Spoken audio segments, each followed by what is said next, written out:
Bonjour, nous allons parler aujourd'hui des statistiques de la spiritualité dans le monde. C'est un sujet qui n'est pas évoqué dans l'ensemble des médias, mais qui est très intéressant dans la mesure où il nous donne un espoir, il nous donne une possibilité un petit peu de se renforcer après cette très grande fatigue de la crise sanitaire.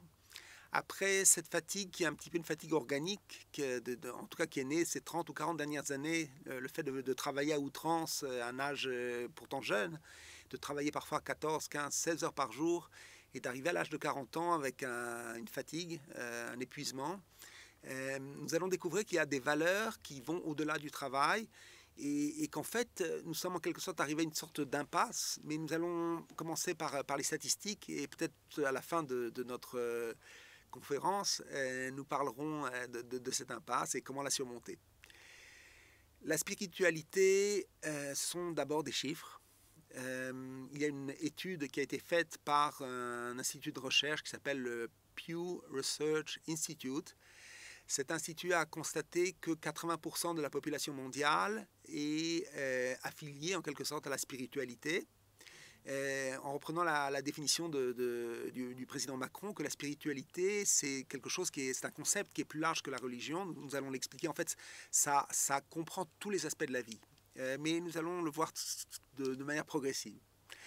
Donc, si nous constatons que 80% de la population mondiale est affiliée à la spiritualité, eh bien, ça la représente par rapport à une population de 7 milliards de personnes, c'est plus de 5 milliards et 600 millions hommes et femmes qui ressentent probablement l'envie de prier, d'étudier, de renforcer leur trait de caractère, de faire le bien autour d'eux. Et ce chiffre-là est un chiffre qui a été publié, qui est disponible donc, sur Internet. Vous pouvez le trouver sur le site des Nations Unies, dans un site statistique qui s'appelle Statista. C'est un chiffre qui sert également à des décideurs pour prendre des mesures en matière de gouvernance publique. Donc 80% de la population est connectée à la spiritualité. Une autre statistique intéressante, c'est que vous avez des pays où la très grande majorité de la population prie chaque jour.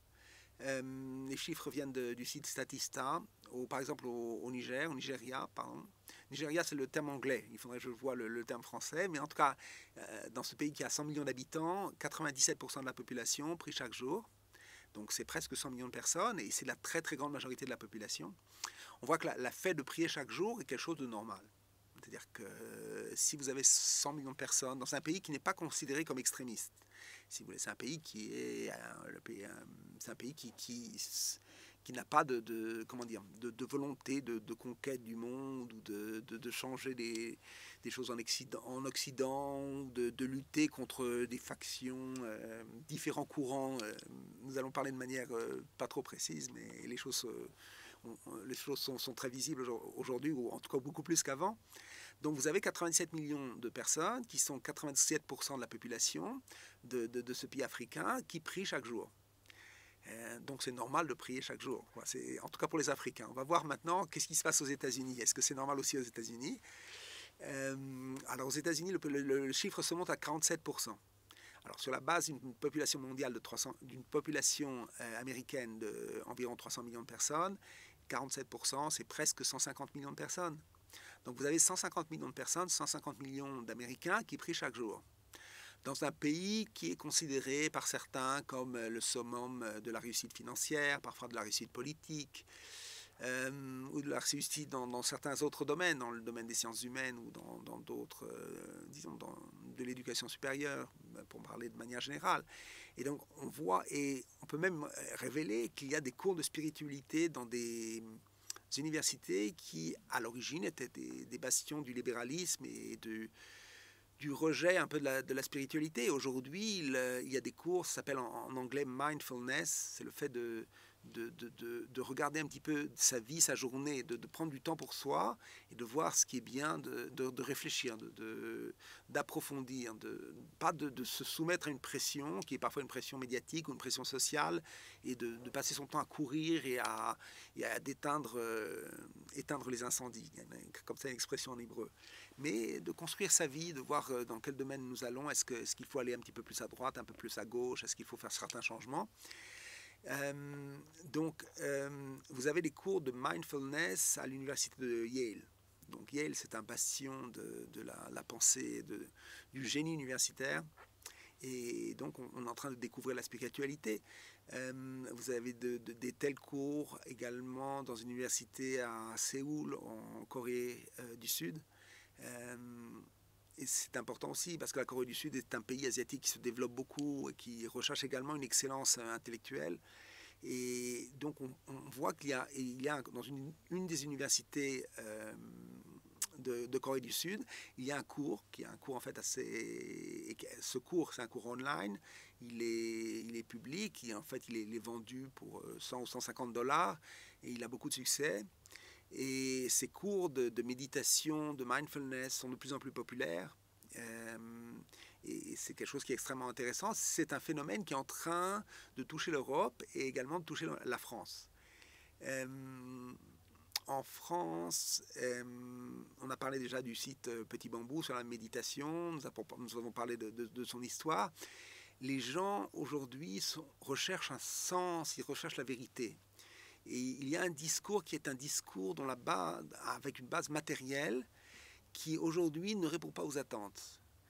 Par exemple, si on dit à la personne que le but dans ta vie, c'est d'avoir une très belle maison, une villa, avec une piscine, 2 voitures, et que tes enfants rentrent dans les meilleures universités, fassent une très belle carrière, eh bien, ce discours-là n'est pas suffisant aujourd'hui. C'est-à-dire que... Et on le voit, on peut le voir, ça a été évoqué dans des études intéressantes sur le fait que le niveau de protection sociale en France est très élevé. Et pourtant, il y a ce phénomène qui s'appelle le malheur français, qui fait que 2/3 de la population sont en fait un peu malheureux et tristes. C'est paradoxal. Nous avons déjà expliqué donc, que le matériel n'est pas la véritable solution. La solution, c'est le spirituel. Il faudra essayer de comprendre pourquoi c'est quelque chose qui est spécifique à la France. Qu'est-ce qu'il y a dans le modèle de pensée français qui fait que les Français sont malheureux. Parce qu'a priori, ça semble incompréhensible, dans la mesure où la France est un pays très brillant, il y a une intelligence française, il y a une culture française, la langue française, qui est parlée après l'anglais, c'est la langue elle est parlée par 400 ou 450 millions de personnes dans le monde.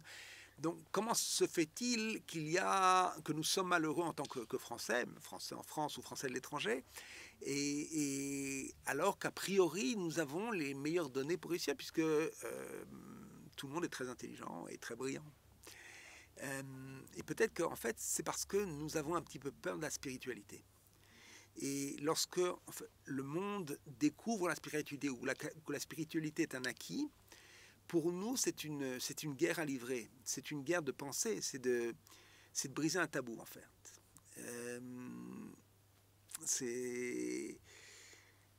En France, le pourcentage de personnes qui prient chaque jour est de 10%.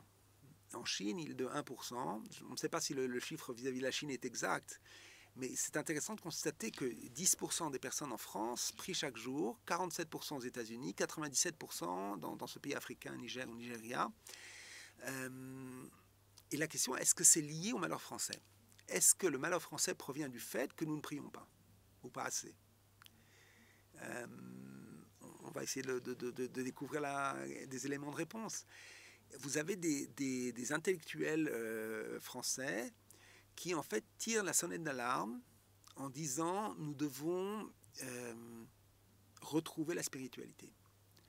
Et il y a un travail de réflexion qui est extraordinaire, qui est très très courageux. C'est un travail de réforme qui a été... On a parlé. Donc il y a Marcel Gauchet, on va le signaler. Il a créé avec M.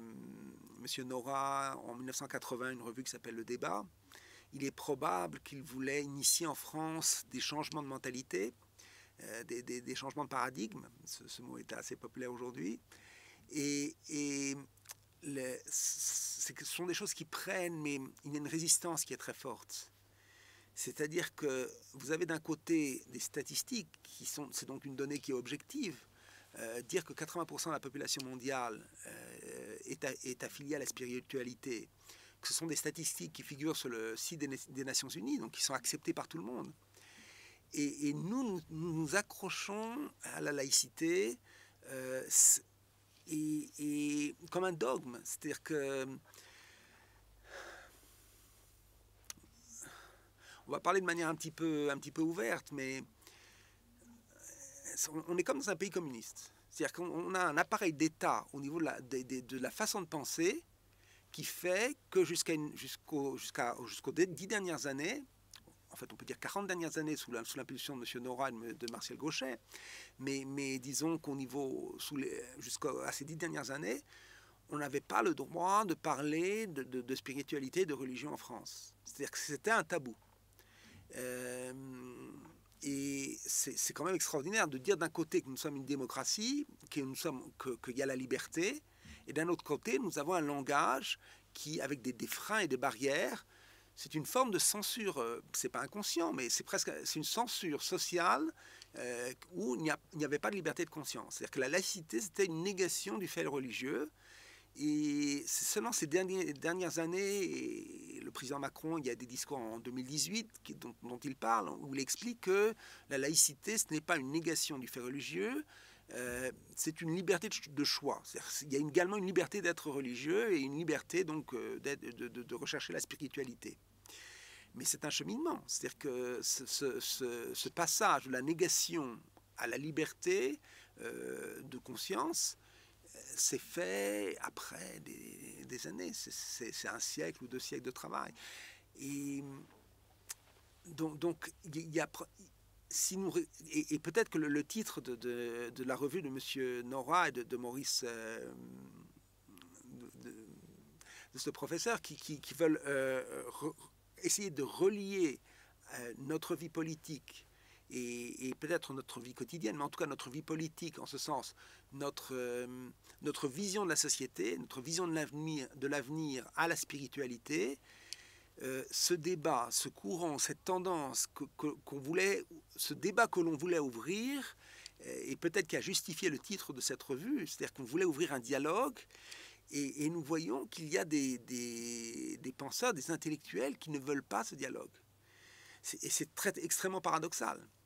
Parce que si nous disons que nous sommes dans une démocratie, et que la démocratie, c'est la liberté d'opinion, et là, ce n'est pas un dialogue qui ouvre à la violence, ce n'est pas un dialogue qui ouvre au racisme, ce n'est pas un dialogue qui brise les barrières de la décence, c'est un dialogue de société, et il y avait comme une sorte de consensus que on ne peut pas, c'est un dogme, et nous ne pouvons pas dialoguer. Et c'est quelque chose qui, dans un pays intellectuel comme la France, un pays de débat, un pays de réflexion, c'est dommage. C'est dommage. C'est une contradiction interne, extrêmement grande, mais on va essayer. On n'est pas là pour juger les gens, mais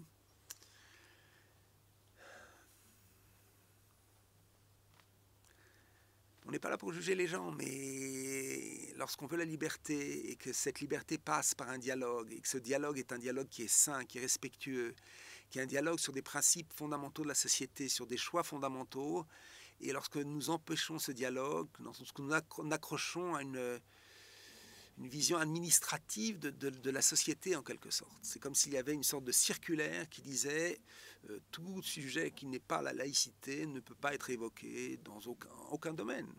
Pas dans la rue, pas sur le lieu de travail, chez soi, éventuellement dans son salon, mais encore c'est limite, quoi.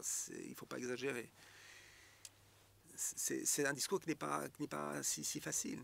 Alors les choses changent aujourd'hui grâce au Créateur, grâce aux sages du monde.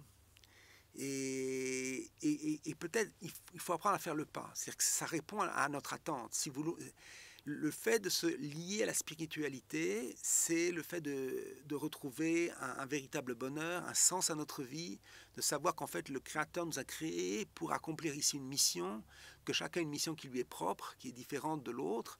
Et lorsque une personne accomplit sa mission, la mission qui en fait lui a été confiée par le Créateur, eh bien, cette personne est joyeuse, elle est contente, elle a l'impression de réaliser des projets, des missions qui ont un sens, qui sont la vérité. Et c'est la teneur de ce message. Et nous voyons aujourd'hui, grâce à Dieu, des changements extrêmement positifs. Nous voyons chez nos dirigeants, par exemple, la présidente de la Commission européenne, Mme von der Leyen, dans son discours sur l'état de l'Union l'année dernière, au mois de septembre, chez le président du Sénat, chez Monsieur le Président de la République, qui est donc venu au mur occidental. Nous voyons qu'il y a des changements. On voit, même chez nos dirigeants, il y a une recherche de spiritualité. Il y a un débat. On va essayer d'éviter de dire des phrases qui sont peut-être un petit peu trop fortes. Mais le Petit Bambou est également un site français. Donc, et un des fondateurs de Petit Bambou se réjouissait du fait que la France jouait un rôle de pionnier en cette matière. De redécouvrir la spiritualité en Europe. Pour rendre les choses faciles, on va dire que la spiritualité ou la liberté de conscience est une partie des libertés fondamentales, c'est une partie de la démocratie. Donc on a le droit d'être attaché à la spiritualité. Mais en fait, la spiritualité, ça va au-delà. C'est-à-dire que ça donne un sens à notre vie. Ça nous permet de connaître le Créateur. Ces éléments sont évoqués dans le livre « Le Jardin universel de la foi ». C'est le but de notre vie, c'est de connaître le Créateur, c'est d'accomplir cette mission qui nous permet de connaître la spiritualité par des éléments concrets. C'est-à-dire qu'il y a des principes, il faut comprendre un petit peu les règles fondamentales de l'existence, mais les fondements de la société, les fondements de la création sont des fondements spirituels, et il est possible que le malheur français vienne du fait que nous avons fait de la laïcité un dogme et que nous avons privé ou coupé les Français de cette spiritualité. Et notre âme souffre, et comment dire, la manifestation de cette souffrance, c'est la tristesse, c'est ce malheur, cet esprit malheureux. Et la France a fait de la laïcité une sorte de drapeau idéologique. Et c'est peut-être là qu'il faut rechercher la source du malheur français. Nous allons voir que, et nous l'avons vu aujourd'hui, en sachant que autour de nous, autour de la France, dans d'autres pays, dans le monde entier, il y a beaucoup de gens sont attachés à la spiritualité. Donc ce n'est pas un tabou. Il n'y a pas une question ici de normes ou de forcer les gens, c'est une liberté. La liberté de se rattacher à sa mission dans sa vie, de découvrir le Créateur, de méditer, de réfléchir à sa vie, de ne pas être happé par les événements. Et donc nous voyons à travers ces statistiques qu'une perche nous est tendue pour changer nos conceptions. Maintenant, a priori, c'est quelque chose qui n'est pas extrêmement compliqué dans la mesure où il n'y a pas de dommages financiers au fait de réfléchir, au fait, même pas de se remettre en cause, mais de découvrir une autre forme de vérité. Lorsque nous avons vu que certaines conventions sociales de bonheur, selon lesquelles l'argent fait le bonheur et la source du bonheur, c'est la matérialité, eh bien, en fait, ce sont des choses qui ont été... Cette crise sanitaire nous a prouvé que c'est inexact, puisque la matérialité, en fait, nous sommes arrivés à une impasse pour nous montrer que malgré notre puissance, malgré notre réussite matérielle, eh bien, les gens sont restés malheureux et peut-être, en fait, sont restés encore plus malheureux. C'est-à-dire que toute cette fatigue qui a été créée, toute cette difficulté des salariés aujourd'hui, elle vient du fait que on nous a vendu un bonheur matériel qui n'est pas la vérité, qui est un mensonge. Et il faut le matériel pour réussir. Nous mangeons, nous nous déplaçons, nous vivons dans une maison qui est agréable, nous devons gagner de l'argent, mais ce n'est pas un but, c'est un moyen. Et le but, c'est la spiritualité. Et nous avons inversé les choses, dans le meilleur des cas, et nous devons rétablir les ordres de priorité. Nous dire, mon but dans la vie, le véritable bonheur, c'est le bonheur de prier, de me rattacher au Créateur. Il y a des moyens, c'est quelque chose qu'on apprend. On apprend le conseil le plus simple. Nous avons vu un des conseils, c'est le remerciement. Il y a un autre conseil qui est le conseil de prier, de demander au Créateur d'avoir la foi. On dit en hébreu émouna, d'avoir la foi. Et on peut raconter, on va terminer là-dessus, une petite histoire du Rav Arush qui était à l'université. Il devait passer un examen d'économie qui était difficile, il n'avait pas eu le temps de le préparer. Il a demandé au Créateur qu'il puisse réviser les sujets qui seraient à l'examen, parce qu'il n'avait pas de temps d'étudier tout le programme. Et donc il a prié le Créateur. Il l'a fait également, non pas seulement pour réussir à l'examen, mais aussi pour renforcer la foi que le Créateur peut nous aider dans tous les domaines de la vie. De la vie quotidienne, et pour chacun d'entre nous, chacun avec ses problèmes, ses préoccupations. Et donc il a prié le Créateur, il lui a dit, voilà, je voudrais te connaître, je voudrais savoir que tu peux m'aider, et je n'ai pas eu le temps de préparer cet examen, et je voudrais le réussir. Est-ce que tu peux me faire étudier uniquement les matières sur lesquelles nous serons interrogés lors de l'épreuve? Et donc il a fait cette prière, ensuite il a préparé l'examen, et lors de cet examen, les matières qui sont tombées, les questions, c'était exactement sur les sujets qu'il avait préparés auparavant. Il a eu une excellente note, je pense 97 sur 100, il a figuré dans la liste des meilleurs élèves, et sa foi s'est renforcée, la foi de celui qui est aujourd'hui le Rav Shalom Arush. À l'époque il étudiait en économie, en comptabilité, en expertise comptable. Sa foi s'est renforcée, et en fait ça nous invite chacun d'entre nous à essayer. Chacun d'entre nous a des sujets qu'il n'arrive pas à résoudre. C'est-à-dire qu'il a tout essayé, il a essayé les amis, les collègues, les experts, la personne a dépensé de l'argent, et la solution n'arrive pas. Eh bien, essayons par la prière. C'est-à-dire, demandons au Créateur de nous régler ce problème, prions avec respect, et nous verrons que ça marche. Et comme ça se renforcera notre foi en le Créateur. Et nous verrons également que parfois, il n'y a pas d'autre solution que de prier. Et a priori, c'est paradoxal. Ça peut nous mettre dans une sorte d'embarras, parce que nous avons l'habitude d'aller voir notre banquier, notre avocat, de nous plaindre de nos dirigeants politiques, d'envoyer une lettre aux médias. Et nous pensons que c'est ça qui va faire bouger les choses. C'est vrai dans une certaine mesure, mais parfois la seule solution est de prier, et lorsqu'on prie, ça marche toujours. Parfois il faut attendre un petit peu, mais ça, il n'y a pas de meilleur. Le Créateur répond toujours, comment dire, un homme peut décevoir, le Créateur dans sa grandeur nous montre à quel point il peut nous aider dans chacun des domaines de notre vie, et profitons-en. Bonne journée, bonne semaine, portez-vous bien, et nous continuerons donc à parler et voir comment, avec ces éléments, le remerciement et la prière, découvrir la foi et voir que c'est un phénomène qui est accepté dans le monde entier, et que nous pouvons faire comme tout le monde, comme on dit. Il y a deux sens, et découvrir la spiritualité, découvrir la prière, et comme ça lutter, vaincre le malheur français et être heureux. À bientôt.